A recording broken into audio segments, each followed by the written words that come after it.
আসন্ন ত্রয়োদশ জাতীয় সংসদ নির্বাচনের রিটার্নিং অফিসারের সিদ্ধান্তের বিরুদ্ধে দায়ের করা আপিলের উপর শুনানির তৃতীয় দিন চলছে আজ। শুনানি হবে ৭০টি আপিলের ওপর। দুপুর ১টা পর্যন্ত ৩৬টি আপিল শুনানি হয়েছে। এর মধ্যে মঞ্জুর ১৯টি, নামঞ্জুর ১৩টি এবং স্থগিত হয়েছে ২টি।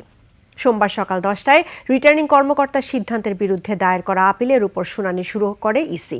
বেশিরভাগ আপিলকারীরই তাদের প্রার্থিতা ফিরে পেয়েছেন। এর মধ্যে রিটার্নিং কর্মকর্তার পক্ষে যেসব যুক্তি তার বেশিরভাগই টিকছে না।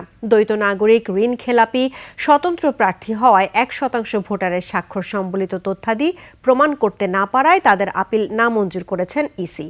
এর মধ্যে দ্বৈত নাগরিকত্বের কারণে চট্টগ্রাম ৯ আসনের জামায়াতের প্রার্থী একেএম ফজলুল হকের আবেদন বাতিল করে ইসি। এ সময় ইসির বিরুদ্ধে পক্ষপাতমূলক আচরণের অভিযোগ করেন তিনি। মনোনয়নপত্র বাছাই রিটার্নিং অফিসারের সিদ্ধান্তের কাছে নির্বাচন কমিশনে মোট ৬৪৫টি আপিল আবেদন জমা পড়ে।